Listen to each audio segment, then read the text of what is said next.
Fala, amigos! Eu sei que o torcedor está apreensivo, está agoniado para saber quais serão os próximos jogadores contratados do Esporte Clube Vitória. Tenho consciência disso, né? Fica muitos twitters dando aquelas deixas, né? Digamos assim.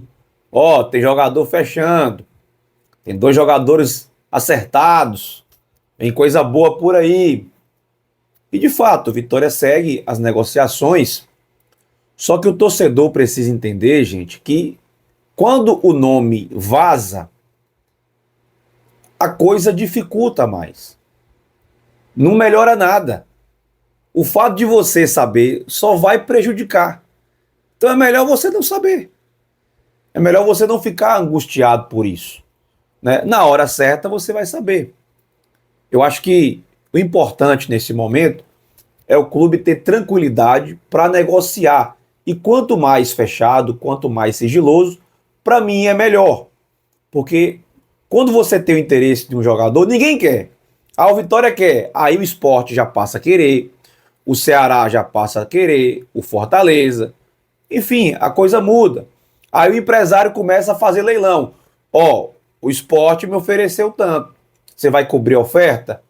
Isso só vai atrapalhar. Então, deixe de ansiedade, fique tranquilo, o Vitória deve fazer aí, acredito eu, que pelo menos mais 3 ou 4 contratações, né? O foco agora é o setor ofensivo, né? Porque falta ainda atacantes, pelo menos uns 2 pontas, um centroavante, né? Eu acho que o meia também seria muito bem-vindo, e também mais um zagueiro estava no planejamento do Vitória para ser contratado. Então, vamos deixar de ansiedade, deixar o clube trabalhar, o Manequinha tá focado, Fábio Mota também com planejamento e vai dar tudo certo, tá? Mas eu acho que já temos um time competitivo. Eu acho que nós já temos uma equipe que dá para brigar, eu acho que tem um time interessante. Nós temos aí os lances também do Fabrício. Eu não conhecia o jogador, nunca tinha ouvido falar no Fabrício, só que tem alguns lances aqui que você vai ver, ele tem umas características interessantes, inclusive de centroavante. Se você olhar lá no gol, por exemplo, ele está lá como centroavante. Então não vejo o Fabrício fazendo o lado de campo, por exemplo. Eu acho que ele tem a mesma função do Janderson, né? Faz o lado, mas também é centroavante. Eu acho que é um jogador que tem explosão, tem velocidade. Eu acho que pode ajudar, tá? Então, daqui a pouquinho nós vamos falar, trazer esse vídeo para você, entender um pouco das características desse jogador. Mas eu quero começar aí montando essa equipe, desde o gol até chegar ao ataque, para a gente entender o que é que temos hoje aí de time titular, quais são as opções. Vamos fazer aqui esse quebra-cabeça, beleza? Mas antes, deixe seu like aí, se inscreva no canal, que tem um oferecimento de Uniagro, na Fazenda no Estádio Agro, em todos os campos. Bora lá! No gol, amigos, com a permanência do Lucas Arcanjo, eu acho que por justiça, por ser leal, eu acho que o Lucas deve começar como titular. Inclusive fizemos uma enquete sobre isso. O Lucas ganhou disparado, tá? Para ser o titular no gol do Vitória. Mas eu também não vejo com maus olhos o Gabriel Vasconcelos em algum momento assumir essa titularidade. Né? O Lucas não vai poder alternar mais bons momentos e maus momentos. O Lucas não vai poder falhar grotescamente ou falhar, né, consequentemente, como aconteceu nessa temporada de 2024. Ele vai perder a vaga. Isso que é importante no elenco, que tem outras opções que podem ser titulares também. Então eu começaria com o Lucas, mas se vacilar, eu colocaria o Gabriel sim. Gabriel Vasconcelos, não tenho nenhuma dúvida disso. Inclusive gostaria de vê-lo. É um jogador mais experiente, um jogador rodado do futebol europeu, fez uma Série A muito boa pela equipe do Juventude. Eu tenho curiosidade de ver esse jogador também no gol do Vitória, tá? Então acho que o gol nós não temos problemas não. A zaga deve ser mantida, o Wagner e o Neres, né? Tem aí a opção do Lucas Halter, mas ainda não foi concretizado. Então deve ficar essa dupla aí, Wagner Leonardo e também o Neres. Assim que o Lucas Halter concretizar, aí também ele entra nessa briga aí para ser o titular junto com o Wagner, beleza? Nas laterais, na esquerda não tem para onde fugir muito. O Lucas Esteves foi um dos melhores laterais do Brasil nesse campeonato brasileiro, deve manter a titularidade. E na lateral direita vai começar com o Claudinho, tá?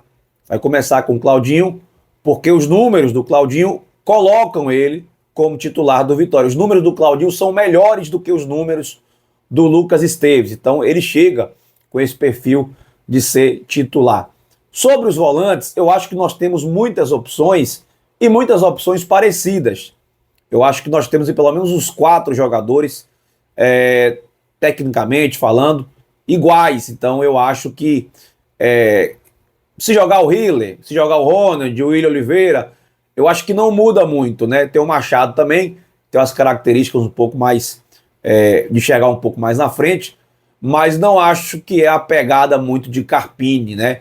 O jogador esteve aí até para deixar o Vitória. E ainda pode deixar, porque tem proposta, segundo o Fábio Mota, e eu não descartaria uma saída do Felipe Machado. Então eu coloquei o Ronald e o William Oliveira, que foi o jogador que, dos volantes que tínhamos, foi o que mais atuou como titular. E o Ronald chegando agora, vindo da equipe do Criciúma. Nosso camisa 10 é o Mateuzinho. Eu acho que a gente carece de um outro jogador para fazer sombra ao Mateuzinho, até mesmo brigar para ser titular. Eu acho que a gente tem que pensar no elenco cada vez mais forte. Hoje o Mateuzinho não tem substituto, a não ser que você desloque o Wellington Rato um pouco mais para o meio, né, e coloque na frente o Carlos Eduardo junto com o Mosquito ou até mesmo o Oswaldo, né, que é um jogador que já tem quase 40 anos, mas um cara que se cuida, se dedica, e é um jogador que sempre ajuda o Vitória. Inclusive, quando se machucou, teve um problema lá de saúde, e ele era titular da posição. Mas de antemão, o Mateuzinho titular, Rato na ponta direita, não é um jogador que faz muitos gols, mas é um jogador muito útil, ele dá muitas assistências, jogador que bate falta, chuta de fora da área. Eu acho que o Rato é titular absoluto desse time do Vitória. Em alguns momentos lá no São Paulo, ele ficou acima do peso, né, em alguns momentos da temporada, mas isso dentro do Vitória é fácil de resolver, preparação física vem muito bem, então achei a melhor contratação do Vitória junto com o Claudinho. Para mim, Rato e Claudinho são os 2 melhores jogadores que o Vitória contratou. Do lado de lá, eu acho que vai dar o Mosquito, apesar que o Mosquito vai muito melhor do lado direito. Mas como o Rato chegou para ganhar essa posição, o Mosquito vai ter que se adaptar do lado de lá. Só que ele vai ter a concorrência do Carlos Eduardo e também do Oswaldo, né, que também jogam pelo lado esquerdo do campo. Mas eu acho que é por aí, é o que temos no momento. Como falei, Vitória deve buscar mais contratações para o lado de campo, para jogadores de extremo, mas de antemão é isso aí. Se chegar alguém com o perfil de ser titular, vai ganhar essa vaga aí do lado de lá, beleza? Na frente, eu coloquei aí no nosso campinho o Fabrício, e eu quero mostrar para você alguns lances desse jogador agora, nesse momento. Vamos lá, Fabrício, faça gols e mostra pra gente, amigão.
Pelo DVD, bom jogador, né, gente? Pelo DVD, pelo vídeo, a gente sempre vê com bons olhos, né? Vamos ver o dia a dia, vamos ver nos jogos como vai ser. mas parece um jogador com características interessantes, tá? Por fora vai correr o Lauan e vai correr também o Janderson. O Lauan deve começar sendo titular no Campeonato Baiano e o Janderson terminou muito bem o Campeonato Brasileiro. Já é um jogador testado, chegou com muita dificuldade, muita pressão da torcida pelo valor que foi pago no jogador, mas são opções aí do Carpini, como falei, deve chegar um outro jogador aí para brigar também por essa posição de centroavante. Esperamos que seja um jogador que tenha realmente esse perfil de chegar para ser titular do Vitória. No banco de reservas, para mim, a nossa principal peça, que é o técnico Thiago Carpini. Ele no Água Santa não tinha nenhum jogador de nome, praticamente, e depois ali também do Água Santa, nenhum daqueles jogadores vingaram em time nenhum. Inclusive o Vitória trouxe um, né, que é o Bruno Xavier, que é técnico, viu, gente? É um jogador técnico, viu? Você pode surpreender com esse jogador. Mas o Carpini fez um bom trabalho lá, depois no Juventude também, quase caindo para a Série C, conseguiu subir, e agora com o Vitória, um time desacreditado, ele também conseguiu recuperar. Então, para mim, a principal peça do Vitória para essa temporada é o técnico Thiago Carpini. Campeonato Baiano, com certeza, com esse elenco nós vamos, no mínimo, chegar na final. E aí, se for o Bahia na decisão, é jogo duro, é clássico, pode acontecer qualquer coisa. Na Copa do Nordeste, também vejo o Bahia, o Fortaleza e o Vitória como os três favoritos aí ao título da competição, com o Ceará e o Sport correndo por fora. Na Copa Sul-Americana, vamos ver se o Vitória vai priorizar essa competição mesmo ou não, porque o Carpini, nas coletivas, quando terminou o campeonato, falava que a Sul-Americana não seria, né, essa prioridade toda do Vitória, que a prioridade seria sim o Campeonato Brasileiro. Só que o Fábio Mota adota outro discurso. E aí o torcedor também gostaria de ter um título de teor internacional. Eu acho que um título da Sul-Americana para o Vitória coloca o Vitória num patamar diferente no cenário nordestino e também no cenário brasileiro. Não tenho nenhuma dúvida disso. Porque se você analisar hoje o cenário nordestino, que é o maior clube do Nordeste, você fica meio receoso de cravar, né? Porque eu acho que foram momentos, né? Até a década de 90, o Bahia foi o maior time do Nordeste. Eu acho que de 90 até os anos 2010, né, eu acho que o Vitória foi o maior clube do Nordeste. Ah, ganhou o quê, Marcos? Não ganhou, mas teve muita projeção, muita relevância no cenário nacional. E nessa última década, o Fortaleza vem fazendo total diferença. Ah, Marcos, e o Sport? O Sport ganhou a Copa do Brasil em 2008, acredito eu. Acho que foi em 2008 contra o Corinthians. Isso é muito importante, não vou tirar o mérito do Sport, mas eu acho que o Vitória teve final em 93, Vitória fez uma boa campanha em 97, o Vitória foi terceiro lugar em 99, o Vitória foi quarto lugar na Copa do Brasil de 2004, o Vitória foi finalista contra o Santos em 2010, o Vitória fez a melhor campanha de clubes nordestinos em 2013 em pontos corridos até aquele momento. Então, em termos de projeção nacional, a Vitória foi muito mais relevante. Então, períodos aí do Bahia, também teve um períodozinho do Sport, mas num contexto geral, o Vitória também até 2010, 2013, né? E agora a equipe do Fortaleza. Mas um título desse teor sul-americano, internacional para o Vitória, eu acho que não deixaria dúvidas realmente que o Vitória conquistaria esse posto de maior clube do futebol nordestino, na minha visão, porque nenhum clube conquistou um título internacional aqui na nossa região, tá certo? Copa do Brasil, acho que dá para ir mais do que terceira fase, tá no orçamento isso, né, que o Vitória chegaria à terceira fase, mas eu acho que dá para avançar um pouco mais.